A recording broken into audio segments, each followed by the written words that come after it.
இஸ்லாம் திரு மணிகண்டன், இங்க தேர்தல் நெருக்கத்தில் முதலமைச்சர் மு.க.ஸ்டாலின், எதிர்க்கட்சி தலைவர் எடப்பாடி பழனிசாமி இடையில இந்த இருதுருவ மோதல் கூர்மையடைந்து இருப்பது அப்படிங்கிறது திட்டமிட்டு நிகழ்ந்ததா அல்லது தற்செயலா நடக்கக்கூடிய ஒன்றுன்னு பாக்குறீங்களா?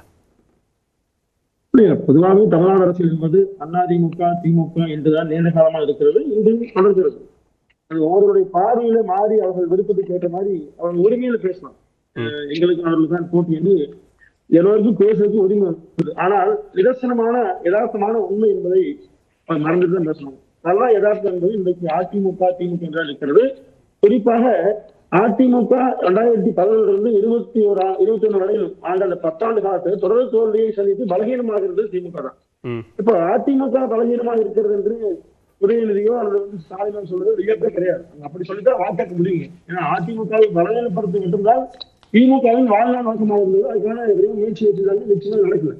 ஆனால் இங்க ஜென்ராமன் குறிப்பிட்டதான் எனக்கு ஒரு விந்தையா இருக்குது. அவரே மாதிரி குறிப்பிடுறாரு.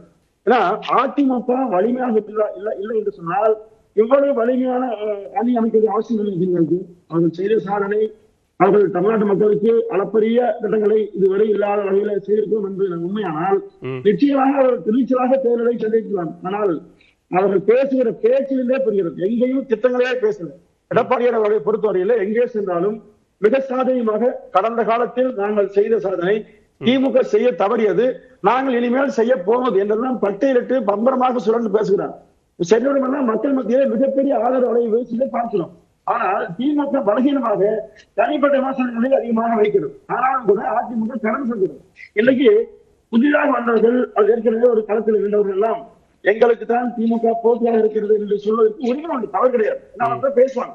இப்படி 50 ஆண்டுகள் தமிழ்நாடு அரசியல் பார்த்துட்டே வரும். பல கட்சிகள் இப்படி 3வது அணி 4வது அணி என்று உருவாக்கி அவர்கள் பேசிய வரலாறு உண்டு. ஆனால் அவர்கள் தேர்தல் நேரத்தில் எப்படி களம் மாறியது என்பதை உணர்ந்து வரலாறு உண்டு. என்றைக்கு இருந்தாலும் தமிழ்நாட்டை பொறுத்தவரையில அதிமுக திமுக என்பது மாற முடியாத ஒன்று. காரணம் என்னன்னு சொன்னால் திமுகவை முற்றாக வேறெடுக்க வேண்டும் என்று எம்ஜிஆர் நினைத்தார். எம்ஜிஆருக்காக தீய சக்தி என்று சொன்னார். அதே மாதிரி புரட்சி தலைவர் மறைந்த அம்மாவும் அதே மாதிரி சொன்னாங்க. அந்த வழியில பயணித்தாங்க. அதே வழியில எடப்பாடியாரும் இன்றைக்கு மிக சரியாக தன்னுடைய பாதையிலே பயணித்துக் கொண்டிருக்கிறார். அதுல யார் எப்படி சொன்னாலும் கவலை இல்லை. அதிமுக தன் பாதை மாறாமல் பயணிக்கிறது. திமுக தான் முதல் எதிரி. அந்த திமுக இதுவரையிலும் சொன்னதை செய்யவில்லை என்றுதான் மிகப்பெரிய குற்றச்சாட்டு. திமுக தான் முதல் எதிரி. களத்துல நீங்க சொல்ற மாதிரி தொடர்ந்து 2 கட்சிகளுக்கும் இடையில தான் போட்டி, அந்த இருமுனை போட்டி தான் அப்படிங்கறத தாண்டி தொடக்கத்துல அந்த 4 முனை போட்டி அப்படிங்கிற ஒன்று இருந்தது. அது தொடர்பான பரப்புரை தொடங்கும் போதும் அப்படிதான் தொடங்குச்சு. ஆனா இப்ப அது திட்டமிட்டு திமுக வெர்சஸ் அதிமுக அப்படிங்கறத நோக்கி நகர்த்தப்படுதா? காரணம், இன்றைக்கு திரைக்கலைஞர்கள் மேல நீங்க நம்பிக்கை வைக்காதீங்க, அது ஒரு கனவு மாதிரி, அவங்களுக்கு எல்லாம் வாக்களிச்சு உங்கள் வாக்குகளை வீணாக்கி விடாதீர்கள் அப்படின்னு சொல்லக்கூடிய இடத்துக்கு அதிமுகவும் தள்ளப்பட்டிருக்கா? அவங்க திரைக்கலைஞர் உச்சபட்சத்தில் இருந்த திரு கமல்ஹாசன் அவர்கள் கடந்த முறை தேர்தலை சந்தித்த போது இதே குற்றச்சாட்டை திமுக சொல்லியிருந்தது. இன்னும் சொல்ல போனால் பிடிஎம் கூட கமல்ஹாசன் சொன்னாங்க. இன்னைக்கு அவர் டிவி உடைச்சாரு, பல குற்றச்சாட்டு திமுக மேல சொன்னாரு, குடும்பாட்சி நடத்தினான்னு சொல்லி விமர்சனம் செய்தார். ஆனா அவங்களை கூட தங்கள் பக்கம் சேர்த்து கொண்டாங்க. அது தமிழ்நாட்டு அரசியல்ல சில இளைஞர்கள் இப்படி திசை மாறி வாக்களிக்க விரும்புவதும் இயல்பாக நடக்கூடிய ஒன்றுதான். அதை குறித்து வாக்குகளை வீணடிக்க வேண்டாம். ஆனா இளைஞர்களோ மாணவர்களோ கடந்த அதிமுக ஆட்சி காலத்துல அவர்கள் கொரோனா காலத்துல பாதிக்கப்பட்டவர்களோடு ஆல்பா செய்யப்பட்டது. பல சிரமங்களையே மக்களை பாதுகாத்து அதிமுக செய்கிற அந்த அடிப்படையில் அந்த உரிமையில எடப்பாடியார் அந்த வார்த்தையை பயன்படுத்துகிறார். ஆனால் அதிமுக குறித்த எம்ஜிஆர், ஜானகி, ஜெயலலிதா போன்றவர்களை, திரைப்பிரபலங்களை எல்லாம் முதலமைச்சர் ஆக்கிய அதிமுகவிலிருந்து அப்படி ஒரு குரல் வர்றது முரண்பாடா இல்லையா?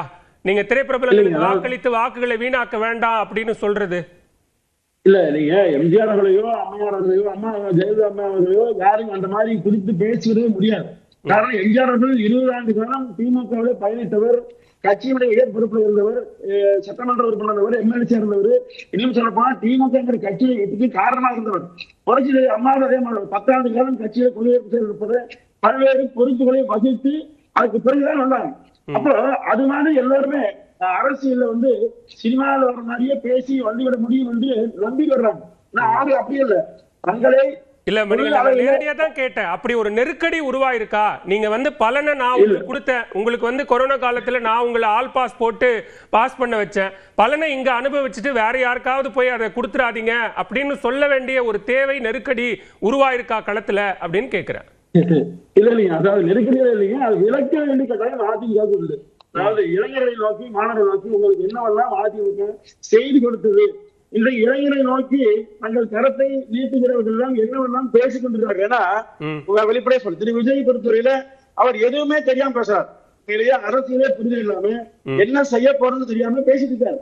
அப்போ இது பொதுவாக அரசியல். கமலஹாசன் வந்த போது இதே மாதிரி அதிமுக விமர்சனம் வைத்தது உண்டு. புதிதாக யார் இருந்தாலும் அவரே ஒரு வார்த்தை பேசுவது என்பது தவிர்க்க முடியாத ஒன்று. ஏன்னா எங்களுக்கு அவர் தான் போட்டி என்று அதிமுக புறந்தள்ளி தங்களை வீட்டுக் கொண்ட விஜய் முயற்சிக்கும் போது இந்த வார்த்தையை பயன்படுத்தி இயல்பான ஒன்று. ஆனால் கல யதார்த்தம் என்பதை புரிந்து கொள்ளாமல் இன்னைக்கு அரசியல்ல பல பேர் பேசுவதை புரிந்து கொள்ள அதிமுக மாற்றுகிறது. ஆனால் மிக சரியாக இன்னைக்கு தமிழ்நாடு அரசியல்ல திமுக ஏன் அதிமுக பேசுகிறது? விஜய் தான் அடுத்த ஒரு முதலமைச்சர் வரக்கூடிய வாய்ப்பை பெற்றார் என்று திமுக நினைத்திருந்தால் நிச்சயமாக விஜயை பேசியிருக்குங்க. அதே மாதிரி அதிமுக கடுமையா தொடர்ந்து பேசியிருக்குங்க. ஆனால் அப்படி அல்ல. கலா நிலவரம் என்பது வேறு. வாக்குகளில் ஒவ்வொரு வாக்கும் முக்கியங்க. ஒவ்வொரு வாக்கையும் அது சிதறாமல் தங்கள் அணைக்கு கொண்டு வர வேண்டும் என்று விரும்புவதன் அடிப்படையில பேசக்கூடிய வார்த்தைகள். எனவே இதெல்லாம் அரசியல பெரிதாக எடுத்துக்கொண்டு இதன் காரணமாக பேசுறாங்க. இவர்கள் அணை முக்கியத்துவம் பெறுகிறது என்கிற நோக்கம் எல்லாம் இங்க நிச்சயமா கிடையாதுங்க. திரு கமலஹாசன் இதே மாதிரி 2021 தேர்தல கமலஹாசன் பேசுவதாக மாற்றப்பட்டார். அவருடைய பேச்சு, அவருடைய சொல்லு, அது வந்த கூட்டங்கள் இதெல்லாம் மிகப்பெரிய பேசப்பட்டது. ஆனால் விளைவு என்னங்க? அது மாதிரிதான் நீங்க யார் திரைத்துறையிலும் வந்தாலும் நேரடியா ஒரே நாள்ல முதலமைச்சர் விரும்பினால் நிச்சயமாக தமிழ்நாடு ஏற்றுக்க மாட்டாங்க. பேசலாம். உங்களுடைய முதற்கட்ட பார்வையை நான் எடுத்துக்கிறேன், பேசலாம். திரு சுவாமிநாதன், நீங்க தேர்தல் பரப்புரை தொடங்கும் போது இது ஒரு 4 முனை போட்டியாக தொடங்குச்சு. ஆனா இப்ப அது இருமுனை போட்டியாக சுருங்கிக் கொண்டிருக்கிறது தேர்தல் நெருக்கத்துல அப்படின்னு பார்க்க வேண்டியிருக்கா? நிச்சயமாக இருமுனை போட்டியாக சுருங்குகிறது. அதுக்கு காரணம் என்ன அப்படின்னு பாத்தீங்கன்னா, ஒரு பக்கம் விஜய் போன்றவர்கள் திமுகவுக்கும் தாவேகாவுக்கும் தான் போட்டி என்பதாக அவர் தொடர்ந்து பிரச்சாரம் செய்து கொண்டிருக்கிறார். அது களத்துல ஆனா திமுக அதிமுக இடையிலான போட்டியாகத்தான் கூர்மையாக இருக்கிறது. நீங்க அந்த திமுக அதிமுக போட்டி கூர்மையாகவே விஜய் தான் காரணம் நான் பாக்குறேன். விஜய் ஒரு வகையில் அப்படியான பிரச்சாரங்கள் செய்து கிட்டத்தட்ட மக்கள் மன்றத்துல திமுக எதிர்ப்பு என்கிற ஏதோ ஒன்றை ஒரு குறிப்பிட்ட பகுதியில, ரொம்ப குறிப்பா தன்னுடைய ரசிகர்கள் மன்றத்திலாவது அவர் விஜய் தேர்தலில் வெற்றி பெற்றிருக்கிறார். அப்படி தன் தரப்பு ரசிகர்கள் மத்தியில் அவர் விதைப்பதில் வெற்றி பெற்றிருக்கிறதுனால கிட்டத்தட்ட திமுக ஆதரவு ஓட்டுகளும் அதிமுக பக்கம் செல்ல வேண்டிய ஓட்டுகளும் 2 ஓட்டுகளையும் சரிசமமான அளவுக்கே கூட விஜய் எடுக்கலாம்.